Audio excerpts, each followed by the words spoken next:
about comics. Let's talk about comics. Let's talk about comics. Let's talk about comics. Round by YouTube, it is Charles here. I have made it clear in the past I am not a bandwagon content creator. I review what I like, what I enjoy, and I don't read something just because it's the new hottest thing. But occasionally, when I see something talked about through so many different lenses and so many people are talking about this one thing, there comes a time when it's like, okay, I want to see what all the talk and the hype is about. And I love the cover of it. So I got into Batman number 159 with Jason Todd, Red Hood on the cover. Now, Batman is a series that I jump in and out of. I usually read it when they're having a big event, but I haven't read it since probably number 126, maybe 127. And we're at 159 right now, so it's been quite a while to say the least. And one of the last arcs I read, I think Jason Todd was presumed dead.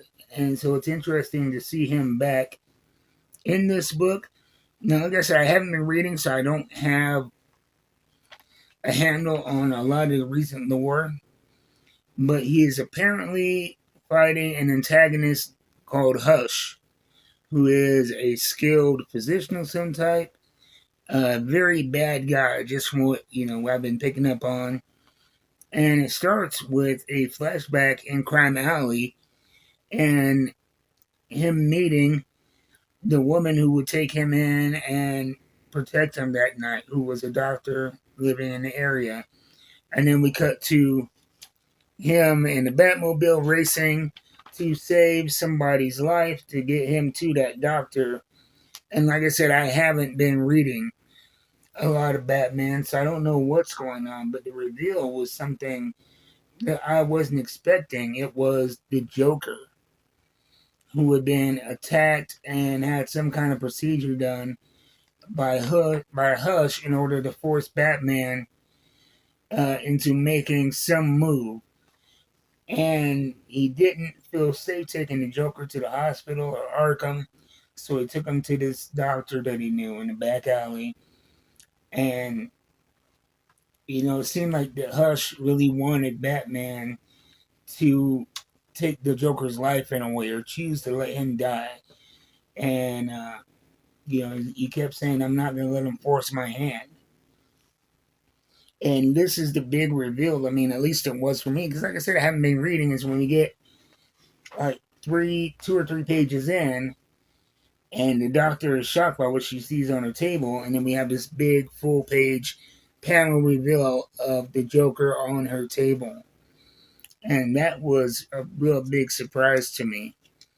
There are a lot of interesting things that I found in this. I like the writing. The tone is very dark and grim and real gritty.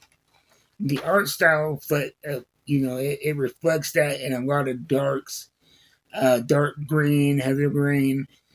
This tint that's all over the book that really sets the mood and the tone.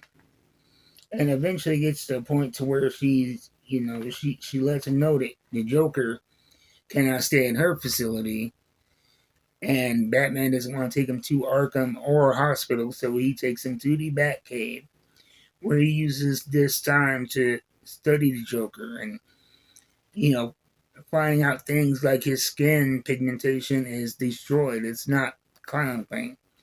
That he has no fingerprints or footprints.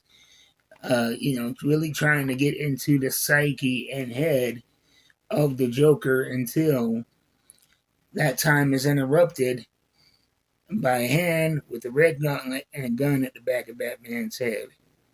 And it is Jason Todd, and they are at odds because Jason, understandably, wants the Joker gone.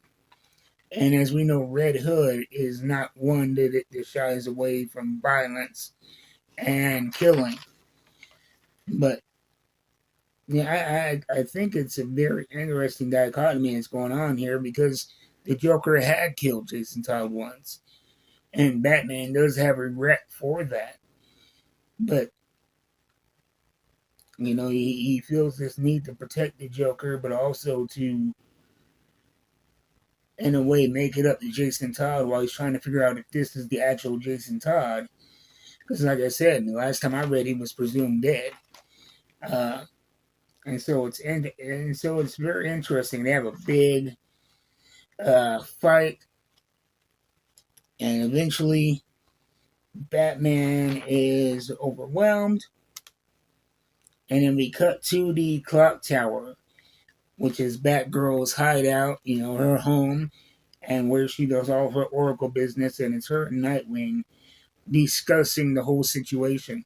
And this is an interesting development for me because in the Batgirls series, she doesn't live in the clock tower anymore. Actually, no, the current series is Birds of Prey. But in the Batgirl series from a few years ago with her, Cassie, and the other Batgirl, they ended up moving out of the clock tower and into another place on, I forgot where it was. Is it the hill? It doesn't matter, but they were out of the clock tower. And then Birds of Prey, she's not in the clock tower as well. And so I'm not sure if this is a time jump, if it's a different universe or what's going on. But that is not canon. But it's nice to see the old clock tower in the Oracle setup. And we find out that they're talking to somebody off page who happens to be the Riddler. And I like this new look Riddler. He has, it looks like some kind of armor and a cool looking weapon, and he's definitely a lot bulkier version of the Riddler, somebody who looks a little bit more menacing. And so I like the way that looks. And we cut to the last few panels. Jason Todd and the Joker are gone, and Batman realizes that Jason Todd is working with us. And so, yeah, it was a very good issue. I see what all the hype was about. I really enjoyed it. And I think I might just ride out this story arc and follow along. I am not sure if this is the beginning or...